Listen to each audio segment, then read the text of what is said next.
നമസ്കാരം, അമൃതാണ്. ആട് 3 ഞാൻ കണ്ടിട്ടിപ്പോൾ ഒരാഴ്ച കൂടുതലായി. ഫസ്റ്റ് ഷോ കണ്ടതാണ്.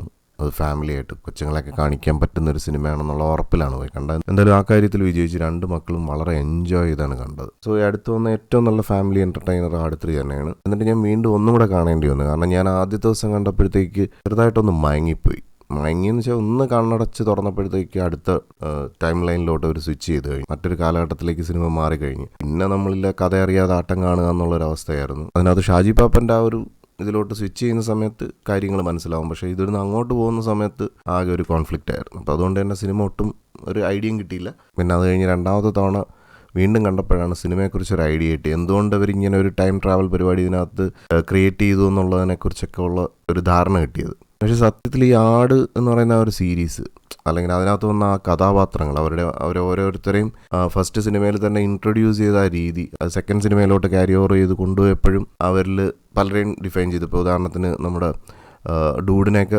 രണ്ടാമത്തെ സിനിമയിലാണ് അത് ഡിഫൈൻ ചെയ്യുന്നത്, എന്താണ് ആ പേരെന്നുള്ളതൊക്കെ. എനിക്ക് തോന്നുന്നത് രണ്ടാമത്തെ സിനിമ ഉണ്ടാക്കിയ ഒരു ഓളമൊന്നും ഈ സിനിമ ഉണ്ടാക്കിയിട്ടില്ല എന്നാണ് എനിക്ക് തോന്നുന്നത്. എന്ന് വെച്ചാൽ മോശമൊന്നല്ല. ഇനിയിപ്പോൾ ഇതിൻ്റെ അടുത്തൊരു പാർട്ടും കൂടെ ഉണ്ട്. അതും കൂടെ വരുമ്പോൾ മാത്രമേ ഇതൊരു കൺക്ലൂഷൻ എത്തത്തുള്ളൂ. എന്താണ് ഇതിൻ്റെ ഒരു ഐഡിയ ഇതിനകത്ത് അവർ എക്സിക്യൂട്ട് ചെയ്തിരിക്കുന്നത് എന്നുള്ള ആ രണ്ടാമത്തെ സിനിമ കണ്ടാൽ മാത്രമേ നമുക്ക് മനസ്സിലാകത്തുള്ളൂ. പക്ഷേ എനിക്ക് ആ ഒരു കാര്യത്തിൽ കുറച്ച് നിരാശ തോന്നി. കാരണം എൻ്റെ എക്സ്പെക്റ്റേഷൻ ലെവലിനൊത്ത് സിനിമ ഉയർന്നില്ല എന്നുള്ളൊരു ഫീലിംഗ്. എന്ന് വെച്ചാൽ ടൈം ട്രാവൽ പരിപാടി ഇഷ്ടപ്പെട്ടില്ല എന്നല്ല, അത് പ്രോപ്പറായിട്ട് തന്നെയാണ് സ്വിച്ച് ചെയ്യുന്നത്. വേറെ കാലഘട്ടത്തിൽ ജീവിച്ചിരുന്ന കഥാപാത്രങ്ങളെയും കൂടെയൊക്കെ കണക്ട് ചെയ്താണ്. ഇവരുടെ ആൻസിസ്റ്റേഴ്സ് എന്ന് പറയാൻ പറ്റത്തില്ല, പക്ഷേ എങ്കിലും കുറേ സാമ്യതകളുള്ള കഥാപാത്രങ്ങൾ വെച്ചാണ് അതും വർക്ക് ചെയ്തിരിക്കുന്നത്. ഈ സിനിമ ഇറങ്ങി വിജയിച്ചതിന് ശേഷമാണ് ഞാൻ ഈ റിവ്യൂ ചെയ്യുന്നത്. അപ്പോൾ ഇനി നമുക്ക് ജെന്യൂനായിട്ട് പറയാമല്ലോ, അതുകൊണ്ട് പറയുന്നതാണ്. അപ്പോൾ എന്നെ സംബന്ധിച്ചിടത്തോളം എന്നിലെ പ്രേക്ഷകൻ എക്സ്പെക്ട് ചെയ്തതെന്ന് പറഞ്ഞു കഴിഞ്ഞാൽ ആട് 2 നമ്മൾ കണ്ടതാണ് കറണ്ട് അഫയേഴ്സ് എടുത്ത് ഡിസ്കസ് ചെയ്ത്, പ്രത്യേകിച്ച് ആ നോട്ട് നിരോധനം ഇങ്ങനെയൊക്കെയുള്ള സംഭവങ്ങളൊക്കെ അതിനകത്ത് ഡിസ്കസ് ചെയ്തപ്പോൾ അത് ആണ് അതിനകത്തങ്ങ് ഭയങ്കരമായിട്ട് വർക്കായത്. ഞാൻ ഇപ്പോഴും ആ നോട്ട് നിരോധനം സീൻ ഞാൻ പലപ്പോഴും വെറുതെ ഒന്ന് ചിരിക്കണമെന്ന് തോന്നുമ്പോഴൊക്കെ ഞാൻ വെച്ച് കാണാറുള്ളൊരു സീനാണ്. ആ സമയത്തുള്ള വിനായകൻ്റെ പെർഫോമൻസ് ആയിരുന്നാലും മാത്രമല്ല ഒത്തിരി ചിരിക്കാവുന്ന നല്ല നല്ല സീക്വൻസസിൻ്റെ ഒരു ചെയ്യുന്ന ഒരു നല്ല ഹാരം പോലെയാണ് ആ സിനിമ. ആദ്യത്തെ സിനിമയും അത്ര ഹിറ്റായില്ല എന്നുണ്ടെങ്കിലും അതും സോഷ്യൽ മീഡിയയിൽ, അതായത് യൂട്യൂബിലൊക്കെ വന്ന് അതിൻ്റെ കൊച്ചു പീസാക്കി റീൽ പോലെയൊക്കെ വന്നു തുടങ്ങിയപ്പോഴാണ് ശരിക്കും ആ സിനിമയും നല്ല പോപ്പുലറായി. എനിക്ക് തോന്നുന്നു ഒരു സോഷ്യൽ മീഡിയയിലൂടെ ഉള്ളൊരു വെൽക്കമിങ്, ഒരു ഡ്രൈവ്, അതാണ് ശരിക്കും ആട് 1 സക്സസ്ഫുൾ ആക്കിയത്. സിനിമ തിയേറ്ററിൽ ഫിനാൻഷ്യലി എത്രത്തോളം വർക്കായെന്ന് അറിയത്തില്ല. ആ ഒരു സീരീസിൻ്റെ ഒരു രണ്ടാം ഭാഗത്തിലേക്ക് വർക്ക് ചെയ്ത് കഴിഞ്ഞാൽ ഈ കഥാപാത്രങ്ങളെല്ലാം കൂടെ ഒന്നുകൂടി അണിനിരത്തി കഴിഞ്ഞാൽ അത് കുറേ കൂടെ രസകരമായിരിക്കും എന്നുള്ള ഒരു ഉറപ്പിലാണ് രണ്ടാമത്തെ സിനിമ വരുന്നത്. പക്ഷേ രണ്ടാമത്തെ സിനിമ ആ കറണ്ട് അഫയേഴ്സ് ടോപ്പിക്സ് എടുത്തുകൊണ്ട് ഡിസ്കസ് ചെയ്തപ്പോഴത്തേക്ക് ഭയങ്കരമായിട്ട് അങ്ങ് വർക്കായി. പിന്നെ ഈ ടൈം ട്രാവലും പരിപാടിയൊക്കെ വന്നപ്പോഴത്തേക്ക് ഇത് ഒത്തിരി കൂടെ കോംപ്ലിക്കേറ്റഡ് ആയി, അല്ലെങ്കിൽ ഈ ഒരു കഥാപാത്രങ്ങളിൽ നിന്ന് വേറെ കഥാപാത്രങ്ങളിലോട്ടൊക്കെ സിനിമ മാറിയപ്പോഴത്തേക്ക് അത് എത്രത്തോളം അങ്ങോട്ട് ഉൾക്കൊള്ളാൻ കഴിഞ്ഞില്ല. അപ്പോൾ നമ്മൾ എക്സ്പെക്ട് ചെയ്തത് വളരെ കുഞ്ഞ് തമാശകളും, പ്രത്യേകിച്ച് ഇപ്പോഴത്തെ കറണ്ട് അഫയേഴ്സ് സോഷ്യോ പൊളിറ്റിക്സ് ആയിട്ടുള്ള സംഭവങ്ങളൊക്കെ എടുത്തു വെച്ചിട്ട് ഇതിനകത്ത് വർക്ക് ചെയ്യാമായിരുന്നു. അപ്പോൾ കറണ്ട് അഫയേഴ്സ് പൊളിറ്റിക്സ് ഒക്കെ എടുത്ത് കുറച്ച് ഡിസ്കസ് ചെയ്തിരുന്നെങ്കിൽ കുറച്ചും കൂടെ രസമായിരുന്നു. എന്ന് വെച്ചാൽ പൊളിറ്റിക്സ് ഇതിനകത്ത് ഡിസ്കസ് ചെയ്യുന്നില്ല എന്നല്ല, പൊളിറ്റിക്കലി ഒരു കഥാപാത്രം ഇതിനകത്തുണ്ട്. അത് ആട് 1 മുതലുള്ളതാണ്. അത് പ്രോപ്പറായിട്ട് കറണ്ട് അഫയേഴ്സ് ആയിട്ടുള്ള രീതിയിൽ തന്നെ ഈ സിനിമയ്ക്ക് അത് ഡിസ്കസ് ചെയ്തിട്ടുണ്ട്. രസമുണ്ടായിരുന്നു.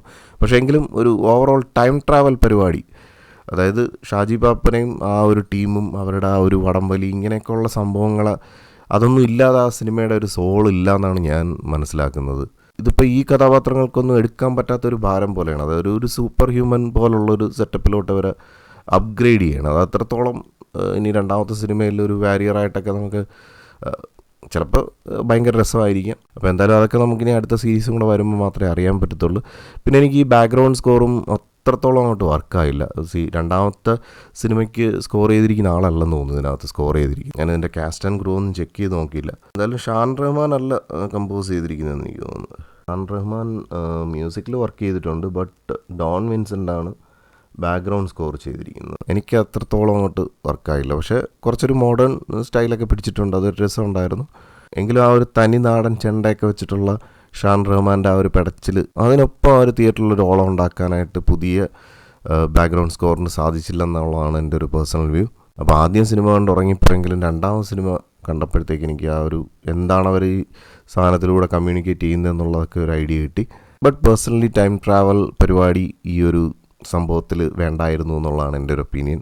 എങ്കിലും അതിൻ്റെയൊക്കെ ഒരു ഡിസിഷൻ മേക്കേഴ്സ് എന്ന് പറയുന്നത് ഇതിൻ്റെ കോണ്ടൻറ്റ് ക്രിയേറ്റേഴ്സാണ്. അപ്പോൾ സിനിമ എൻ്റെ മക്കൾ നന്നായിട്ട് എൻജോയ് ചെയ്തു. അപ്പോൾ അതുകൊണ്ട് തന്നെ അവരുടെ ഒപ്പീനിയനും വളരെ പോസിറ്റീവായിരുന്നു. അപ്പോൾ അതുകൊണ്ട് തന്നെ മൂവി ഔട്ട് ഓഫ് 10 ഒരു 8 റേറ്റ് ചെയ്യുന്നു. ഒരു 1 ടൈം തിയേറ്റർ വാച്ച് തന്നെയാണ്. തിയേറ്ററിൽ പോയി നല്ല ആസ്വദിച്ചിരുന്ന് കാണാവുന്ന ഒരു സിനിമ തന്നെയാണ്. അപ്പോൾ എന്തായാലും മറ്റൊരു സിനിമ വിശേഷമായിട്ട് നമുക്ക് വീണ്ടും കാണാം. Thank you for watching and thank you for supporting.